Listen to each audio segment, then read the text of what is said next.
All right, everyone, welcome back to another episode of Generation Get To It. Today, we've gone a little bit different to our previous guests. Our guest today, named Tyler Jordan, he is someone who inspires me on the daily, someone who tends to make his own path and do things differently to everyone else, which is exactly why I wanted to get him on, because it may not be an area that you've thought of in particular of going into entrepreneurship. But I think the principles are the main thing, which are really important. And a lot of the values that Tyler lives for are ones all about taking risks, trying something new, never giving up, and just making sure that he lives his life to the absolute fullest. To give a kind of general idea of what he's done before, Tyler's actually a skydiver. He did skydiving lessons years ago. And some of these clips that I've seen on his Instagram and everything are just absolutely nuts. But Tyler's someone who has just, like I said, just picked up his stuff, moved across the world and done some really, really cool things. And I'd love for him to do a lot of the talking when it comes to his story. But yeah, without further ado, welcome to the podcast, Tyler. Thank you, mate. It is an honor to be here. As I said to you before, this is I've done over 150 podcast episodes as a host. And this is the first podcast I've ever been a guest on. So I kind of don't know how to handle myself. I don't know what to do. I'm going to probably try and take charge every 5 seconds. So please stop me. Yeah, thank you. It's awesome to be here. Well, yeah. Well, the thing is, like, funnily enough, so my other first guest appearance on a podcast was actually on Tyler's, was on yours. And yeah, in many ways, that was like a kind of the first movement towards me thinking, oh, wouldn't it be cool if I had my own thing like this? So yeah, man, feelings mutual. It's an honor. But of course, I really just want to get you on here to tell you a bit about your story and why you've come to be who you are, because yeah, quite frankly, it's really, really cool. So yeah, if you just want to give us a bit of background about, where you kind of started from and how you got to the place you are now. Mm-hmm. Yeah, for sure. So I mean, currently I'm currently living in the USA. I'm in Nashville today, but I kind of bounce around here, there, and everywhere. I wouldn't really say that I have a home base, so to speak, kind of in different places for a few months and then moving on. But I've been in the US for the last 2 years now, but I'll be coming back to Oz soon. My background is actually, I mean, I don't know how far we're going to go back. Do you want me to go back all the way? All the way back to the beginning. All the way. I mean, I grew up in an extremely fruitful and fortunate family. My dad was a professional athlete, racing superbikes. My mum was the best, the greatest mum ever. She raised us all, and she was working different jobs and doing different things as well. So I basically grew up racing motocross, kind of flunking at school a little bit, if you will. I was a smart kid, but I never enjoyed the academic side of school. I kind of just breezed through it. Now I dropped out of school when I was 16. Didn't make it through year 10. I dropped out. I said, this isn't for me. Mum and dad both completely accepted that and said, we have no worries and no qualms with you whatsoever. School's not for you, and we don't have any worry that you're going to be the typical high school dropout. So dropped out of school, just worked construction basically. Absolutely, really, really enjoyed construction. I was working in civil construction with earth movers, bulldozers, diggers, things like that, and did that on and off until I was around 23 years old. Now, when I say did that on and off, I did spend the better part of 3 years traveling the world, just kind of living it up as a late teenager and early 20s. I visited close to 30, or I think it was around 30 countries, went all over the world and did some incredible things and met some incredible people and, just have all these experiences. But basically came home, got back into construction, realized that, this isn't for me, especially not on the employee side, and basically made a decision that this isn't what I'm going to do. I'm going to work for myself. I'm going to pursue the things that challenge me and light me on fire, because that's what life's about. Life's about doing things that light your soul on fire. So packed up my stuff. I went all in, complete do or die, and come over to the US. I came over to the US with a girl who is my girlfriend Madison, who is from the US, and we've been living here ever since. I now basically run. I actually have three companies now, and basically traveling the US full time. And as of next week, it will be traveling globally full time, basically acquiring and developing real estate, and teaching people to leave their 9-to-5s as well. So it's been one hell of a journey, and yeah, I guess that's where I am today. So that was the quick 3-minute overview of where we're at. And I know that was quite a roller coaster. Yeah, mate, I can't even give up. It feels fake, is what it feels. Yeah, well, it's just amazing to see like how what seemed like really big decisions, like when you go from like where you were, like high school dropout, 16 years old, to working in a very, common job as just being like kind of working construction and doing civil stuff, to now being a guy who's running 3 different companies. And the day you told me about today just sounds like the most insane day. Like before we started this conversation, just catching up because it's been a little while. And he's had about 48 meetings in the last 12 hours, and he's been to 20 different houses and just checked out all this different stuff and meeting some of the more inspiring people in the world. So it's just amazing to see that, someone from humble Wollongong, wasn't it? Yeah. Yep. Yeah, Wollongong. Yeah, has gone out there and just kind of done all this really cool stuff and living this huge dream over in the States. But yeah, I wanted to go into like that kind of moment where you realize that you wanted to actually go and try something bigger and not live this 9-to-5 life you spoke about. Yeah, I guess for me it was a decision, and I had to do some reflecting on essentially, what means the most to me, and then also what's the worst outcome. So the decision here was, do I continue being an employee? I had an incredible boss, who is actually one of my best friends. His name's Tom. An incredible company called Unicivil. I had an unbelievable job. It was so cruisy. I got to do what I want. I got to be where I want. It was unbelievable. But it was just the fact that I wasn't running my own life that really it got under my skin a lot, and I couldn't deal with it. It was really bothering me a lot. And no matter how much freedom I was given, no matter how much flexibility, it didn't matter, or how much money, I realized that I started going down that money route, where I started having meetings after meetings after meetings, thinking, I just need more money. I just need more money. I just need more money. I need more flexibility. And I just kept needing more and more and more. And it got to a point where I was like, I don't think I actually do need more. I think what I need is I need to do something for me, for myself. And once I made that realization, my question was, what's worse? Is it going out on my own, giving it everything I've got, and falling completely flat on my face and just completely flunking? Is that worse? Or is it worse to just continue going down this route of being an employee and kind of, going through the motions?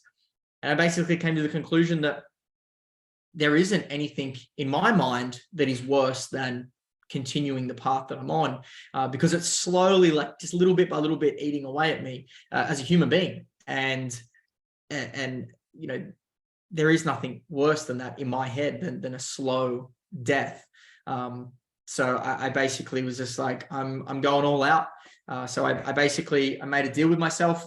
I still had the notebook today, and the notebook said, I'm basically going to save up a certain amount of money, and then once I save up that money, I'm out of here, and I'm just going to give it everything I've got.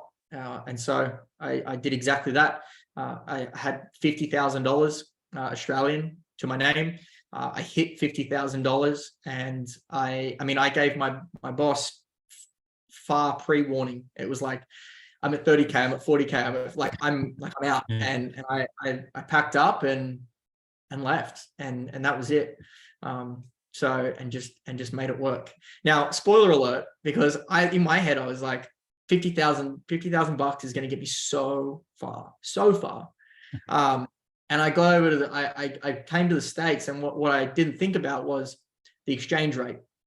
So once I transferred 50,000 to the US, I got about 30,000 in US dollars after the exchange and fees and everything. I was like, okay, so I've almost just halved my money. And then for us to get set up in the US, cost us about 20K. So then I was left with 10K within about a month. And, you know, from me thinking that 50K was going to last me 2 years, it went in a month. And I had 10K left for groceries and rent. And that 10K was gone within the next month. So it's been a fun ride. It's been pretty wild. So where did you first move to when you went to the States? So I flew into New York with Maddie, and we then drove over 2 weeks. We drove down to Austin, Texas, stopping in Nashville, where I am today, and stopping in different places along the way. But we went all the way down to Austin, Texas. We stayed in Austin, Texas for about a year and a half. From there, we moved up to Philadelphia in Pennsylvania, and then we're actually heading home back to Australia in a couple of weeks. But just before I go, I've made a trip down to Nashville for a couple of weeks to do some business. So yeah. So where have you spent most of your time, and like why did you find yourself going between so many different places? I apologize. You cut out a little bit there. Why did I find myself going between? So how come? So sorry. First of all, where did you spend most of your time when you're living in the States, and why did you find yourself going between so many different places? Say from New York down to Nashville, Philadelphia. Like how come that? So I spent most of my time in Austin, Texas, just because that was where we decided to set ourselves up. And why can't we stay in one place? Just because I get bored. I think for me, it's a case of I believe a life well lived is how much life have you lived, right? How many people have you met? How many experiences have you had? How many places have you visited? Like how broad is your experience? So I tend to feel very guilty staying. That's probably not the right word, but I tend to get very antsy after a few months. And I want to experience more, and I want to see more places and meet new people, and do more things. So I'm constantly on the go. Kind of just I don't know. Yeah, no, the reason I ask is because I've been very similar too, where I've moved into so many different places. Five moves in the last 5 weeks. Oh mate, I'll see if I can add up how many times I've moved since I finished uni. So I moved from the country, I moved from Nowra down up to Sydney. Still stayed in Sydney for 4 years, only because I had university. And then from there I moved to London. Then I moved to Norway and lived in Malta and then Oslo. And then moved back to Australia because of COVID. And then I was meant to go to Perth, but ended up in Adelaide. And then I ended up moving back to New South Wales. And then now I'm up in the Gold Coast. But because the reason I wanted to kind of ask you, because I'm curious, because like I know my kind of reasoning why, which is actually, to be fair, very similar to yours, which is I just chase experiences. Like I'm just getting so excited, like the thought of like meeting new people and trying something completely different and being in unfamiliar environments is like really exciting for me. And so I was to catch up with you because you're obviously moving to different places, but you're also trying different businesses, meeting lots of new people, challenging yourselves in ways which I definitely wouldn't have the same experience if you just stayed in Wollongong. And like, we both love Wollongong, but like it doesn't have all these different things that you want to in your life. And I think trying somewhere new. Like, you don't have to move every bloody 6 weeks like us two, but like you do, I do think recommend it's something that everyone should do in their life, and that is actually to move somewhere, get a new outlook, a new perspective. And I think it really grounds you in many ways, because you've also lived overseas too. I mean, so not just this time, but you spent some time over in the state, in North America before this occasion, didn't you? I mean, yeah, I've lived in, I think it's like 10 or 15 countries now. But yeah, been in a few places. Went to Canada. I lived in Canada, Japan, Europe, the UK, sort of a little bit here, there, and everywhere. Yeah, well, I think it's cool. Like, you've just kind of taken. You know what it is as well. You know what it is. One of the things that What? you mentioned is chasing experiences, and I think that it's so one of the things I'm always hyper aware of is how mature somebody is and how, I guess, wise somebody is. And there's some people that are so wise when they're so young, which is something that I find in yourself and a few others. And I think that being wise, that doesn't come from old age. That comes from life lived.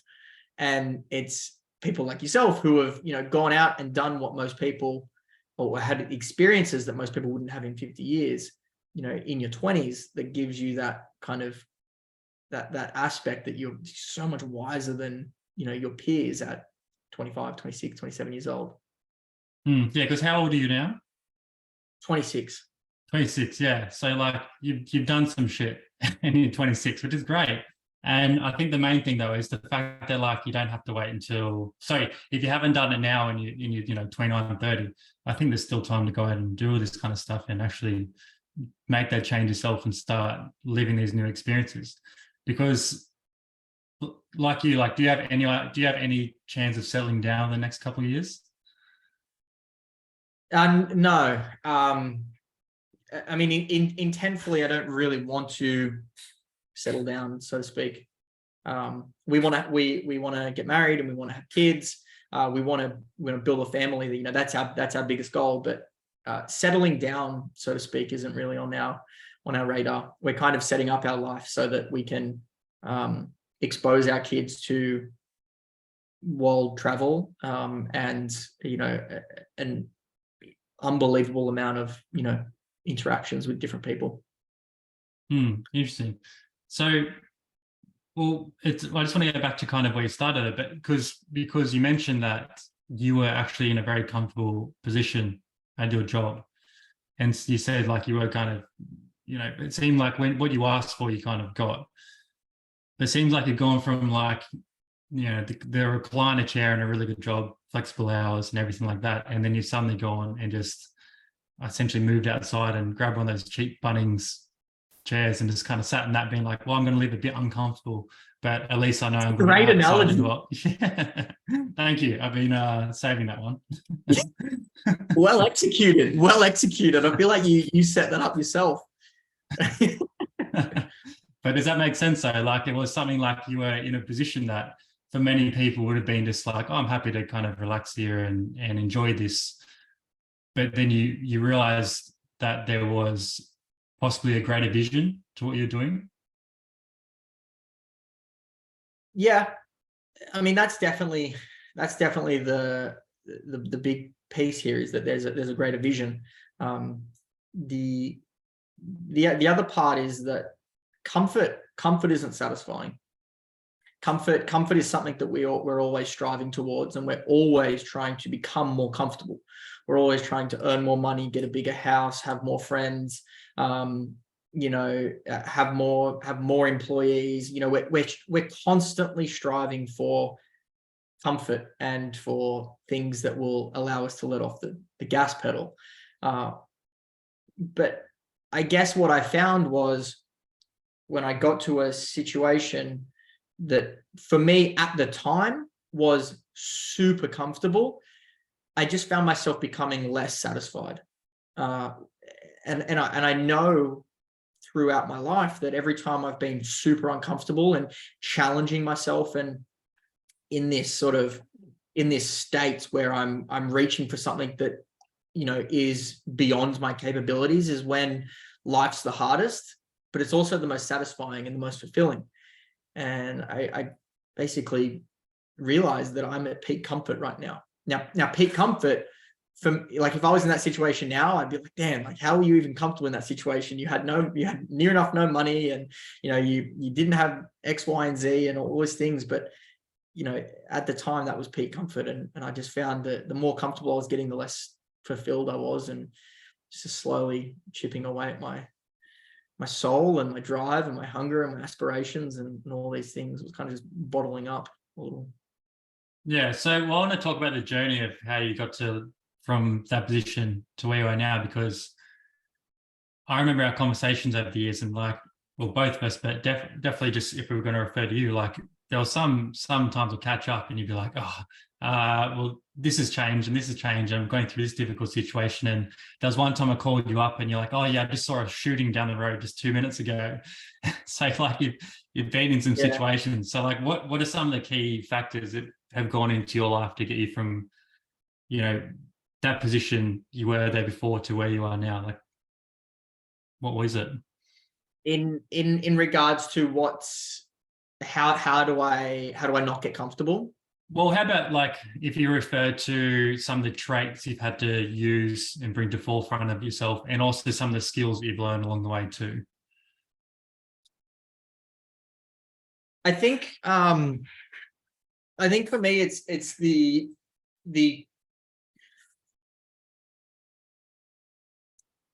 it's actively putting yourself in situations that are beyond your capabilities.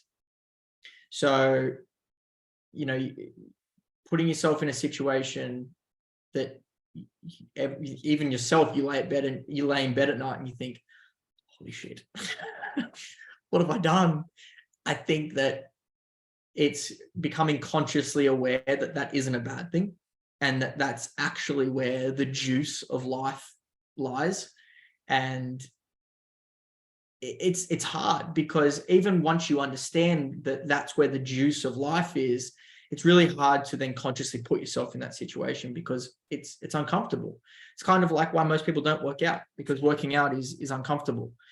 Even though we know that, it's the best way to feel good about yourself is to go through the discomfort of working out and eating healthy and these types of things. And it's no different with anything in life. If you know that you're going to feel better after having that really difficult conversation with your boss or your spouse or, a friend of yours, whatever it might be, you're going to feel better, but it's really hard to have that difficult conversation because it's uncomfortable.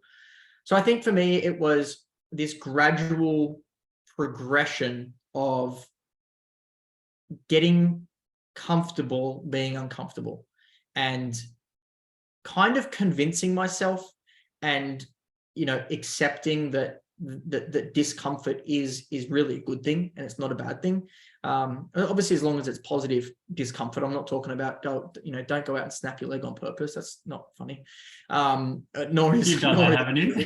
Yeah. But just putting yourself in situations that challenge you and are bigger than what you believe that you can do. It really is where everything goes. But it's hard to do. It's great phrase. Great phrase you use there with the get comfortable with being uncomfortable. Because I find, like I said, that a lot of times we feel that discomfort is meaning that something is bad, when in many cases it's that type of stress which is going to help push you towards your goals. So that, I think they call it eustress, like EU stress, is where it's actually that stress that's going to be in the sweet spot in terms of allowing you to actually improve. Like like when it comes to working out, you want to give yourself a bit of stress, you want to work a little bit hard, but you don't work too hard. So you're not going to be able to walk the next day, but you want to give yourself a bit of a stimulus where your muscles are a bit sore and you go, okay, I've learned that that's a good level of stress for me, because I know that if I have a little bit of rest now, I'm going to improve on top of that. So it seems like what you've done is put yourself in situations which I'm sure you've learned over the years of what is too bold and what is not bold enough, but finding that position where you are feeling a bit discomfort, you've put yourself in a situation where you're going to learn something new out of this and continue on from that. let me ask you something. What is too bold? Great question. Well, I think it's relative, but I do believe that something too bold would be something which is going to inhibit you for a very long term after the experience. So say, for example, putting yourself in a situation where you know, have a financial, there's a financial aspect to it. If you put yourself into a position where you lose a bit of money out of it, that's okay. But if you're going to put yourself into like 30 years of debt with massive regrets, I'm sure that's probably a bit too bold. But I'd love to hear what you kind of think of that as well. Yeah, it's interesting. I to some degree think differently. I do think that you're right in well, there is neither of us is right or wrong, but I agree in some capacity to what you're saying. I also, what you've just explained as being too bold is exactly what I'm doing, to a very large extent, and I really do think that that's a positive thing. You know, putting yourself in a situation where you want to do something and putting yourself in a situation where, you know, you've got to make something work is, I don't think it's practical. Putting yourself in a situation where you must do something or it's game over, I believe is practical. So my suggestion for myself, because I know and have learned how I operate, is putting myself in situations where if I don't get the outcome that I need, I would rather not be here. For instance, I actually would put myself and have put myself in so much financial debt that if I don't put this off, like my life would be there would be no point being here, because I just would be in such a deep hole that I would never be able to get out of it. And it's a very different experience when you must do something compared to when you are just chasing something or you just want something. So I think that it also depends on who you are as a person. But for the most part, I do believe that we should put ourselves in situations where it's essentially do or die. Yeah, like swim or die, throw yourself straight in the ocean and just see if you can actually swim to the surface. Yeah, Mate, I mean, yeah.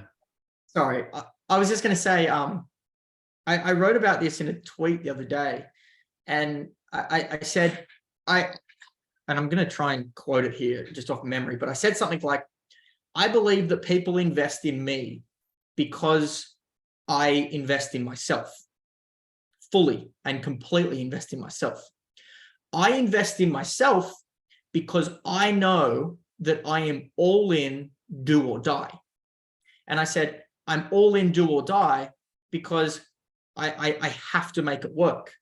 Now, on the off chance and in some way, shape or form that somewhere down the line, I don't make it work and I die trying, that's also a win, because I've given my whole being to something and I've gone out giving 150% to something, which is something that, I mean, isn't that what life is? Life is living with 100%, intent and going all in on everything that you love and going all in on life. So even if I fail and I die, I've done something that 99.9% of the population of existence will never do, which is go all in on something. And it's a very different experience. And I don't know that it can be understood until you've put yourself in a position where you pull it off or you die. That's I was going to ask you about that, because was there any point during, the last 10 years or from that, when you were 16 and moving on, that you ever thought that you'd have this desire to make these huge risks and really put everything on the line like that? Yeah, I mean, for me, it's just been a kind of a natural evolution. I can't say that I've ever been a cautious kid or a cautious person ever. I was the kid that famously visited every hospital on every family trip. But it's yeah, I don't know. I think it's just been a natural progression of pushing the boundaries so far beyond what is deemed acceptable by society, and realizing that the worst outcome isn't that bad. Like the worst outcome for almost anything is not even remotely that bad. I mean, for instance, like if you go out right now, you quit everything you're doing and you try and start a business, and you go all in on it. You talk to every single one of your friends. You try and have all of your friends sign up, all of your family members. They all say no, and basically all say no, like we don't want anything to do with this.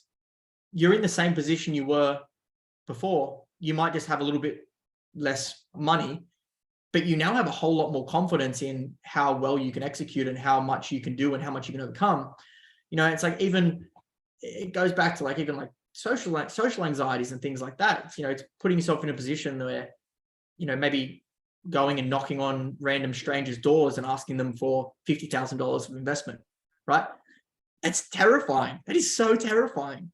But like, what's the worst case scenario? The worst case scenario in our heads is horrific.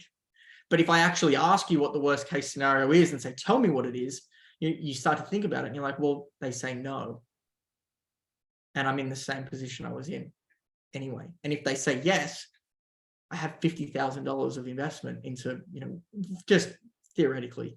So I think it's just pushing so far beyond societal norms and realizing that even when it goes as bad as it can go, it's not that bad. Yeah, I'm not sure about everyone else listening, but that definitely gives me like a little butterfly, like very nervous about just like, it's incredible to see like how broad you think and how you know, the breadth that you think in terms of what's really possible. And I think it comes from the fact that, like I said, you've had some, what's along the way, some small risks, which have eventually gone into bigger and bigger and bigger risks. And you put yourself in a situation where it's either do or die, and you've just had to think like that. So it's almost like, yeah, you've kind of broken through every shell that's ever been put in front of you by taking the next risk and going a lot bigger and bigger. Because what I really want to know, like, what's the big goal in terms of what you want to achieve with all this risk taking and entrepreneurship, and just from your own personal benefit as well? To live more life than anyone that I know, or to live more life than anyone that I could imagine. Okay. I know that's probably, I know you probably wanted a big answer, but that's it. I don't have one. That's it. I want to live more than I want to be the person on the planet who has just lived so much life. I want to be the person that's become a billionaire and become homeless and a billionaire, and someone who's been put in jail and, you know, lived in mansions, and, you know, just I just want to live a shit ton of life, and I'm excited about it. And I think that's what I want. That's my goal. Great answer. No, I think that sounds pretty big. I don't think many people have ever wanted to be homeless, but I know what you mean. Yeah. I know what you mean. Yeah. But that's great, man. Like, I absolutely love it. Like, it's very inspiring, because although not everyone is going to go out there and move country and take these huge risks, I do think there is an element of everyone can probably take a little bit more risks to achieve the things which they do desire. Because, like, if thinking personally, there's some things I'd be like, well, if I continue working, you know, this job that I was doing when I was 22, 23, I reckon if I just kept doing that for the next 10 years, I'd probably get to X goal. But if I take some bigger risks now and try new things and do all these different lessons, I'll probably get there a bit quicker. But more importantly, I would have increased the range of experiences I've had in different areas and met new people, try new things.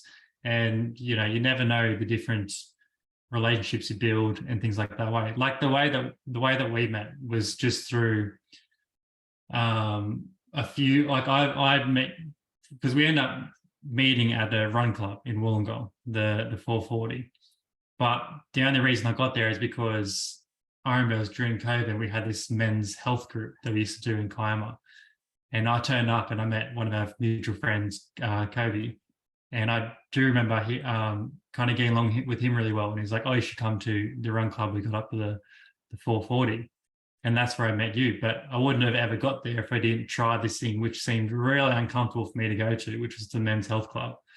And I just felt like that was kind of like one thing that led to another, which has led to many, many other things that have happened in life. But it wouldn't have happened unless I took that small risk. Mm. Does that make sense? Yeah. No, you're 100%. Yeah. So I do think like we've got to make sure you really get out there and try these new things, and you never know what one small decision is going to lead to. And I think one small decision, it just compounds and compounds and compounds and compounds, and to the point you go, this is completely unrecognizable to what I was doing before. And I think that's something that we definitely need to do more of. It's not about packing up your bags and moving across country tomorrow, but it's all about like, maybe if I just moved a little bit further away, or maybe if I tried this different career or job that I've been thinking of for a long time, or maybe I even just started going to a run club, and you start meeting people, you start learning more information, you start creating these new experiences, which are all in all helping change your character and improving not just your kind of well-being, but also just giving you so many more options to create more well-being and to be able to be more happier in the future. I do think there's something inspiring about just the people you meet along the way doing that. 100%. And I think that I guess what I take from that, and I guess what resonates with me for what you've just said, is that when we think about taking risks and the societal norms of I guess what we're taught and what we're sort of led to believe and sort of brainwashed to think is that risks are usually very physical things that happen, jumping off a cliff, or, I don't know, doing a backflip, or whatever it might be. And, even with our careers, we, even just in this conversation, someone might be listening right now and be thinking, okay, what kind of risks can I take to be able to do better at my job, or whatever it might be, and or maybe I'll get another job, or whatever it might be. But what I think the underlying thing here is, you should be taking risks within yourself and not having a linear path, right? So if you're a chiropractor, you don't get so hung up on constantly shutting everything else out and trying to just take risks down this linear path. You should be taking risks within yourself and just be open to where that leads. Because depending on your level of awareness is dependent on where you lead. And you need to take risks to, have a higher level of awareness and a broader, mind and experience, and then once you have that, that path will open up new doors. Now, did I think that I would be doing, millions and millions of dollars worth of international real estate at 26? Absolutely not. Not even remotely did I think that. I left Australia 2 years ago because I was hell-bent on becoming a successful stock trader, right? And through that journey of trying to continually elevate myself, it's opened different doors that are aligned with the new person that I am, right? Whereas if I was just hell-bent on trading and just shut out trying to take risks on me personally, and I was just trying to take risks in my trading, I would still be down that path. And, I'm not saying it's right or wrong, but my preferred way of living is take risks within yourself and be open to where the new doors that open are, that are, in line with who you are becoming. Because doing what I'm doing today wasn't available to who I was 3 years ago, or even 2 years ago, but it's available to who I am tomorrow, like today. And the fantastic thing is, like, the door that's going to be open in 6 months for the person that I am then, if I continue taking risks within myself to level up, who knows what that's going to look like. But I'm open to it. I'm not going to stick to this linear path and shut everything else out just because I chose it. It needs to expand, and it needs to evolve, and it needs to get bigger and broader and greater. So what would you say to someone now if they were thinking, oh, I don't know about this. I do feel like I need to take a risk, but I don't know how to do it. And what else would you say to the person who is taking a big risk and they're really feeling like this may be a bad decision? I mean, do it. I mean, worst case scenario, I mean, the grander the decision and the grander the consequences, the better the story. I mean, Really? if everything goes wrong, you are going to have one hell of a story.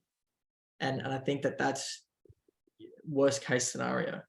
And we can always come back from it. I mean, and it bugs me because I can't grasp the concept that we are infinite.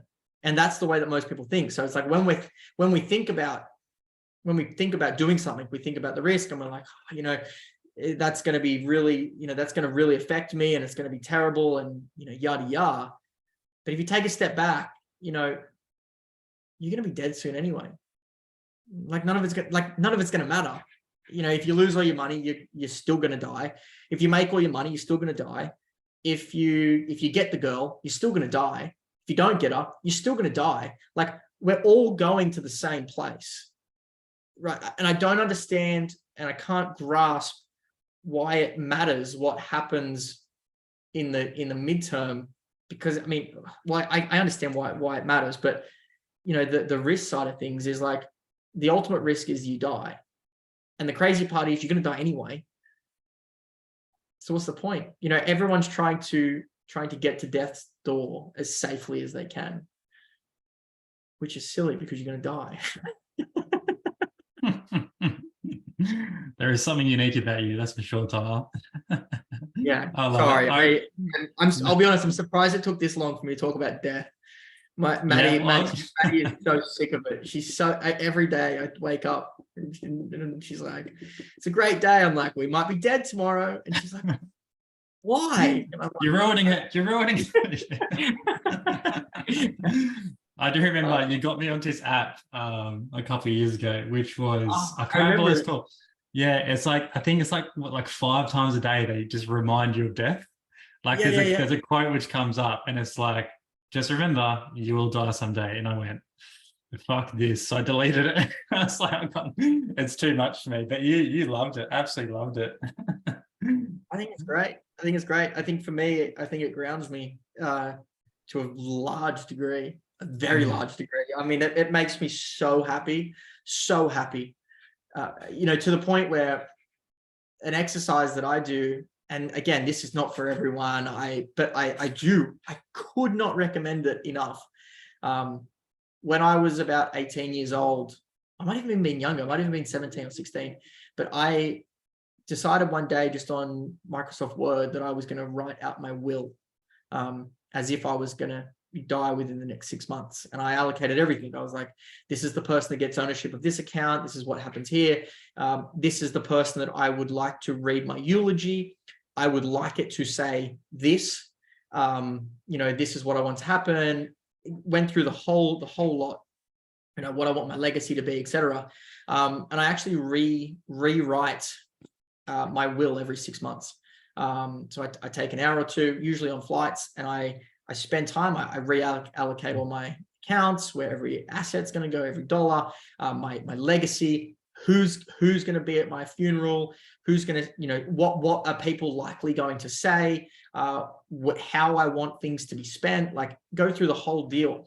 And it sounds really sadistic and it sounds terrible. It sounds like a really emotional experience, but it's really not. It's actually possibly the most profound experience that I've ever stumbled across in my life. And it juices me so full of life and gratitude and just no holds barred passion for living for at least the next 6 months. And I truly recommend giving it a go. Don't judge it until you've tried it, is what I'll say. I think that well, to be fair, with all practices, they're not all for everyone, but for some people. So for some people, they could actually find that super liberating, as opposed to, say, you know, writing out your goals every day or doing something in particular, which is, you know, pushed a lot by other entrepreneurs. But I think it's really good to see two different sides of the same coin. As we said at the start, like a lot of times you have different perspectives which are going to help change your life, and then that could just be the thing which is going to help someone. So I was going to ask you another method, but I think that if someone, we can all just kind of sit on that one and think, is this right for me? Could this be something that I could do in the future? And if you want to, because there are so you can Google practices anywhere, like how to be more inspired and everything, but I'm just going to let everyone sit with that one and think, is this right for me? Will this be beneficial? And if it's not, then you, like with everything else, just discard it, think about something else. So I think that's great. But how do you feel about death? Like, I know that it's something that we've talked about a lot. You said you had to delete the app. Like, what's your experience with it, and how does it? Yeah, I guess the question is, like, how do you feel about it? I have thought about it recently. So everyone's like, are you afraid of death, and does death scare you? You know, I kind of think the opposite, in terms of like, I'm afraid of not living. And so therefore, am I afraid of death because of that? Because I really want to just, like I said, live life as much as possible every day and for as long as possible, quote unquote. But I think there's a uniqueness to not living forever. Like, I think you really do need to have, I think it's really important we have, like, you know, quote unquote, a clock on how long we can actually live for. Because if you live for 1,000 years, you'd probably dilute your life by 1,000 years. But if you live for, you know, I'm only going to live for the next, you know, 87, 88 years altogether, then I'm going to live 88, 87 years worth of life and try maximize as much as possible. So I don't really have like an exact kind of like, oh, I'm scared of death in many examples. I just want to make sure that what I'm doing is actually going to contribute to my life, and I'm going to feel like I'm accomplishing, I'm providing positive, you know, I'm adding to the room rather than taking away, in terms of like adding to people's lives and not creating like a negative experience for other people, and just making sure that what I'm doing is just for the benefit of not just myself but everyone else. But I think one thing that when it comes to death, I'm definitely afraid of other people dying, in terms of like, I'm afraid of family dying, good friends dying. You know, I just think that, you know, my pet's dying. Like, it's all that's what scares me. The kind of how death can take someone away close to you. But in terms of myself, it's different, if that makes sense. Yeah, yeah, I think being consciously aware of it, though, in as often as you can, allows enriched relationships. So for instance, like I try and always think about other people dying. I know it sounds terrible, but I'm different when that happens. So you know, I'm hugging people tighter. I'm listening more intently. I'm more genuine with my words. I'm more enthusiastic to hear someone's story and to help somebody out. And I'm constantly like, you know, this might be the last time. How can I make it the best time? And I think that that's one of the reasons that the relationships that I do have in my life are so rich, is because, like, you know, if we never speak again, Jordan, I want to make sure that, you know, you've had an unbelievable experience, and that I've really, you know, had some sort of a positive experience. But also selfishly, I want to get out as much out of this relationship as I can, or this interaction, if this is going to be the last one. I want to listen to some of the things that you're going through, and I want to, you know, I want to give you as many compliments as I can, because I, you know, in hopes that you might think about them over the coming 24 hours, and that enriches me. And, you know, so I think that, I don't know, maybe I have a unique perspective on it. I don't know, but that's kind of, that helps me with my relationships for sure. It definitely brings relationships. It allows the ability to go really deep, really fast. I really like that. I do. I really like that spin that you put on it. It's very positive. And to be honest, I agree. And I agree. And I'm going to start adopting that mindset too, because like you said, like you just want to provide so much to other people, especially the ones that you care about. And you want to say, like, if something was to happen soon, then I gave as much as I could to make sure that they enjoyed their life and made sure that they felt fulfilled and that they were doing the right thing by themselves as well. So brilliant.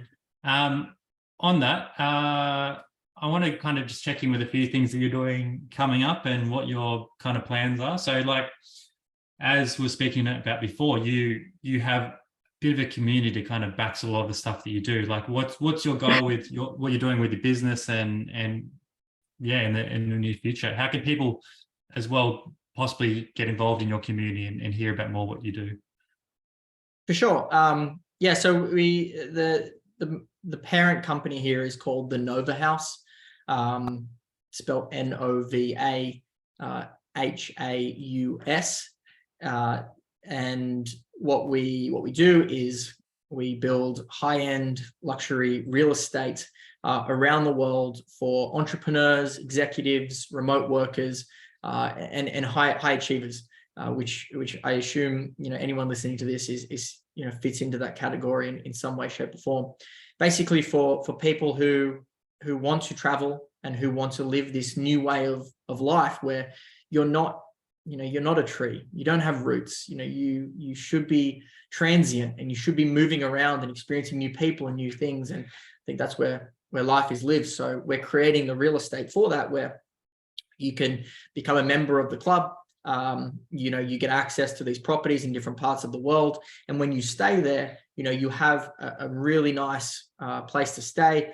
You've also got a really high-end workspace where you can get your work done, if you're remotely working. And anybody that you meet and anybody else who is staying in these properties are people that are like-minded and people that are living this life as well. And they're people that you want to network with and that you want to run into. So that's our goal. And I definitely dare say that we're executing on that pretty heavily. So we've got 3 properties currently.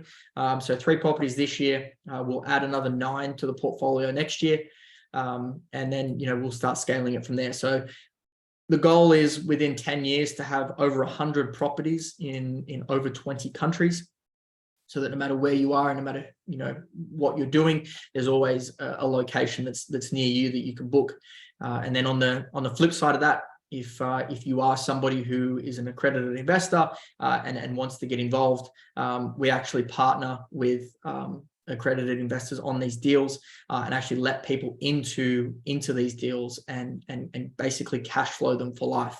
So the goal is essentially that you can live this life where you're traveling the world, you're meeting extraordinary people, and you're actually invested into this real estate all over the world that's massively cash flowing and bringing you a significant amount of money to continue to live this life.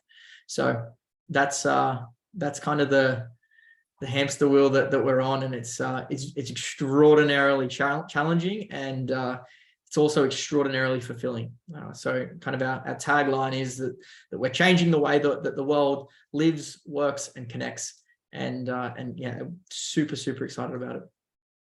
Great. Well, like I said before, this podcast is about community, and it seems like you've founded and creating a community which a lot of people really want, and that in many cases many people are moving towards. So it's very inspiring to see that you've got this community which is new and exciting and innovative, and you're out there just kind of embracing it, using all your passion and as many resources as you can to actually get this thing started. Because like I said, without the first person to take the first step, then there's not going to be any movement towards the goal. So very inspiring. I've got to say, it gets me excited. It gets me very excited. Well, I'm building it for people like you. I mean, that's the whole purpose. I mean, you sort of went over before how we met and how we came together through like-minded individuals and all of these different aspects that brought us together. And I mean, if you really boil it down, all I'm trying to do is force those connections.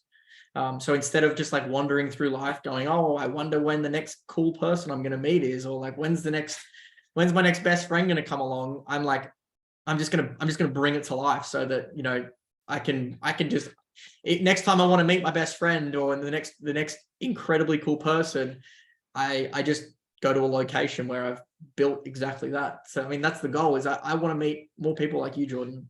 You know, the connection that we have, the person that you are, the relationship that we have, all of the things that you're doing, the knowledge that you have, the passion for life, all of these things that you embody. I'm essentially just trying to recreate spaces that foster and house that so that, you know, you can just get as much of that fix as you wish at any point. Brilliant. So I just want to finish on one more question, Kate, before we kind of wrap up. But one question I ask everyone as we're finishing up, one thing I ask every guest is, what was something that stuck out for you personally, growing up in your family and with friends, that you'd like to pass on to your kids, nieces, nephews, or just your friends in general? Ooh. What's one thing from my childhood that stuck out to me that I want to pass on to my... for the next generation? I think it's, I know this is silly, talk to strangers. Elaborate, please. Yeah, my parents were huge on talking to strangers.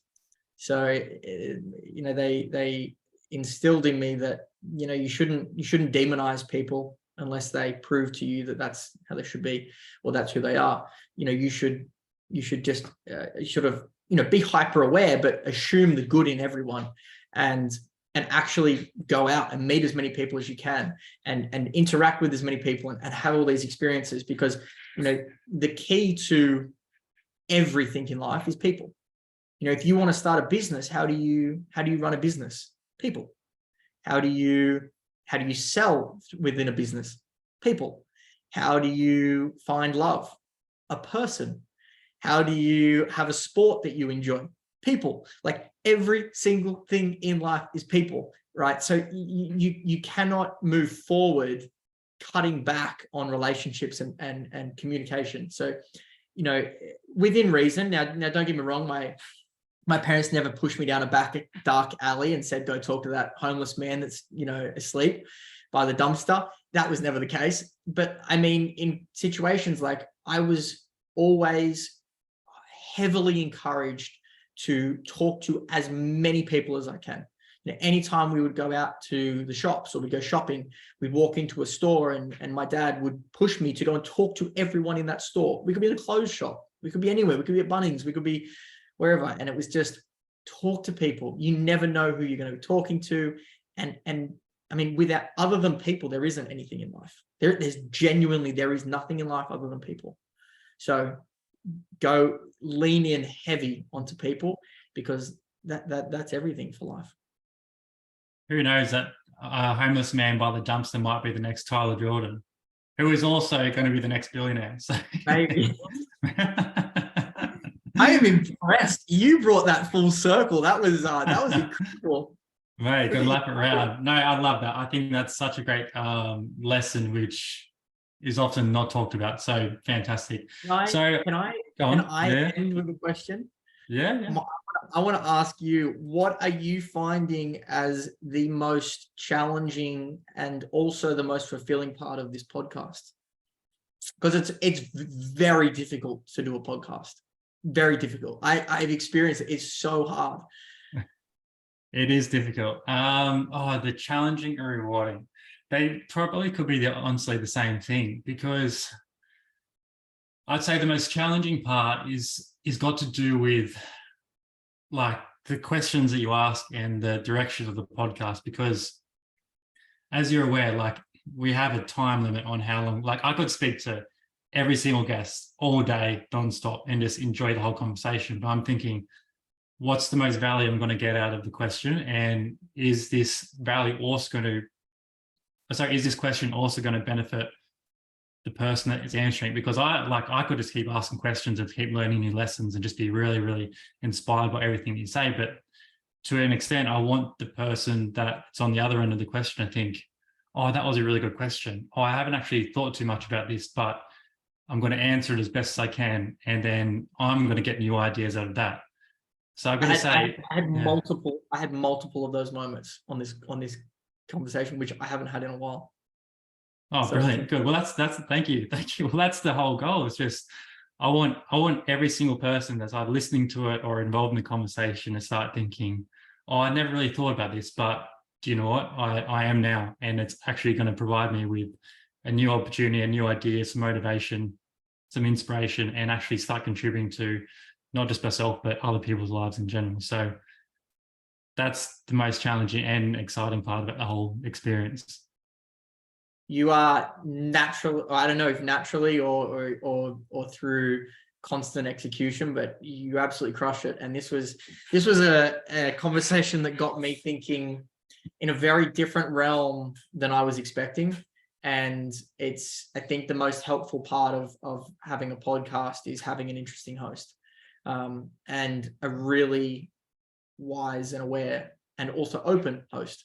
So yeah, this is really satisfying and fulfilling to be on this with you. So you're incredible. You're making me blush.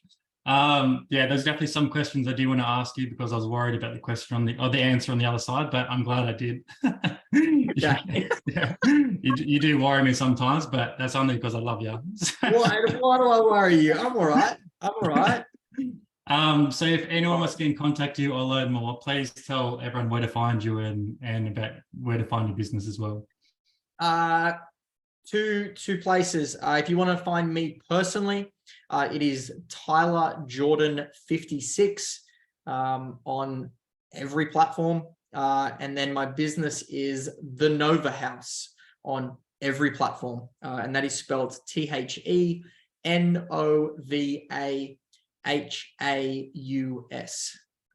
across every platform. We're doing a whole bunch of things on YouTube at the moment, leaning in really heavily there. So we're actually documenting every single day of this business, and we're trying to be as transparent as possible about what it's like to actually have a startup company and be taking the risks that we do every day. So every part of that is actually being documented every single day. So I recommend jumping to that and experiencing those highs and lows and those risks for yourself without actually having to endure them. Go and live vicariously through Tyler. Perfect. Yeah, biting your fingernails one day and you're like, oh, and then you're like, oh, we've made it out somehow. That's right. It's been an absolute pleasure. Thank you so much for coming on. Likewise, it's an honor. It is an honor. I appreciate it. All right, man. Thanks Cheers. for jumping on. I'm sure we'll hear more about how you're going soon enough as well. So we'll keep in touch. Be great. Easy. Yeah.